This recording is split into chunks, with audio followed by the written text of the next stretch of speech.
The family of Alexis Crawford is, of course, still reeling and devastated by the untimely loss of her life.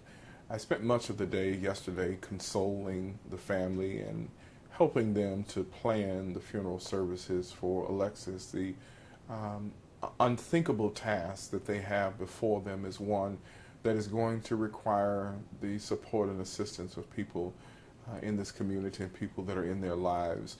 Some of the things that I learned yesterday were really kind of horrifying to me. Um, there's been a lot of talk about the fact that Alexis and Jordyn Jones were roommates, but they weren't just roommates, they were very good friends. In fact, Alexis often referred to Jordyn as her best friend. And I don't think the public knows just how close they were. Jordyn has spent holidays, very sacred holidays, Easter and Thanksgiving, in the Crawford household. She spent other days there. She knew Alexis's siblings and parents, and they knew her. And so, for Jordyn to be involved is just, it's heart wrenching. And when you think about two 21-year-olds took this young lady's life for no reason at all, just senselessly. It really is not just unexplainable, it's unspeakable, and really, it's evil personified, is what it is. And what's the current location and status of Alexis remains? So, Alexis has been released by the medical examiner's office. Her remains are currently in the care and custody of the Gregory B. Levitt and Sons Funeral Home.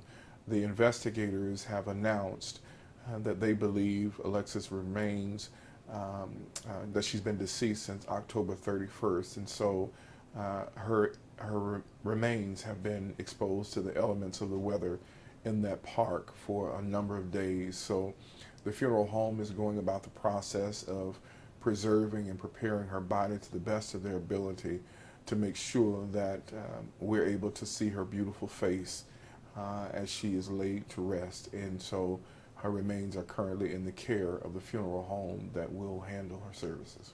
And speaking of which, what are the plans for her funeral? So Alexis will be laid to rest beginning with a funeral service next Saturday, November the 16th at 12 noon in Athens, Georgia.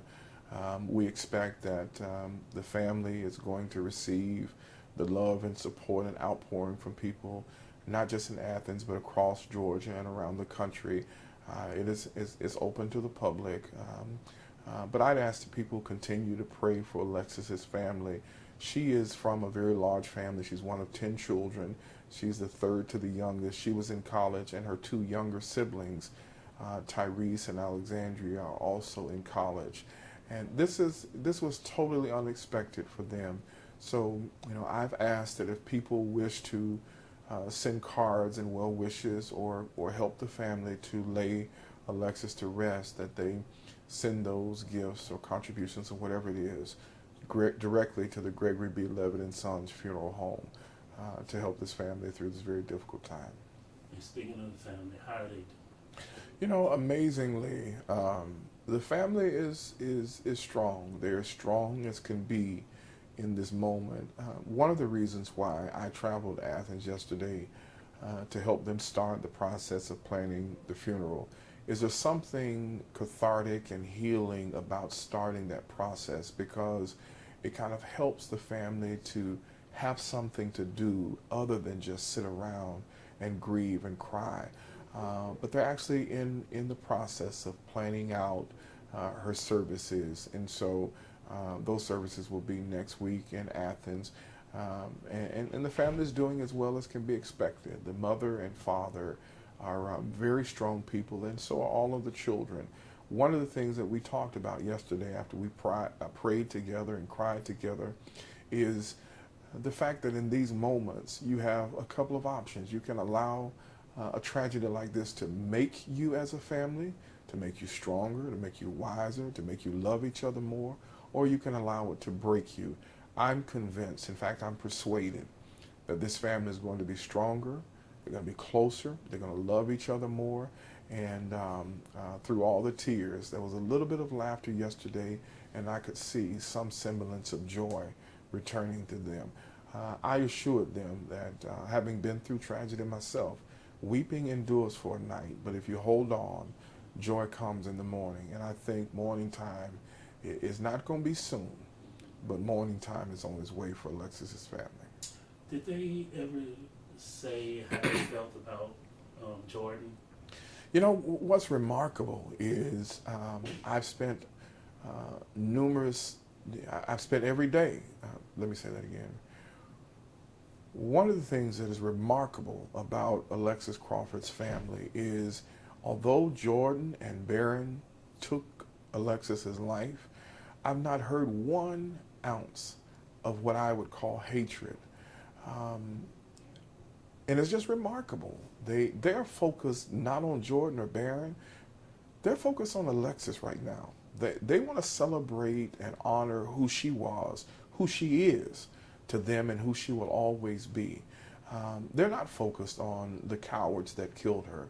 They're focused on the courage and the compassion that was Alexis Crawford. And that's kind of how they are. They're obviously hurt and angry and mad and still in disbelief, but in their hearts and minds, this is about Alexis, not about the cowards that killed her. And speaking about them, they're not mad. Are they even mad at the police? Even though she filed a report, days before that? Is there any emotions or anything that they are feeling toward police? Here's what I will tell you. When Alexis's family reached out to me, it was because they didn't feel like Alexis was getting the attention from anybody except Clark Atlanta. They've always been very careful and very appreciative that from day one, Clark Atlanta University has had their back. But outside of that, they didn't feel like the media, the public, or police were giving them the kind of attention that they thought this case deserved. And once we became involved and we met with the Atlanta Police Department, I have to tell you that from that day forward, investigators have been aggressively working around the clock to find out what happened. And the family and I hope this whole community is grateful to the investigators that started working on this case and that brought the killers to justice and put Alexis back home with her family where she belongs. I would hope that people in this community would continue to pray for Alexis's family. And as they walk through this very difficult time, it's not easy, and healing is a long time coming.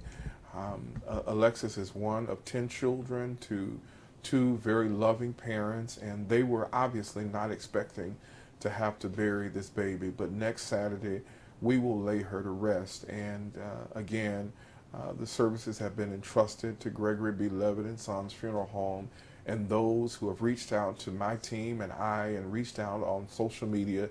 If you want to be helpful to Alexis's family, please do so by going directly to the funeral home and sending those acts of kindness directly there.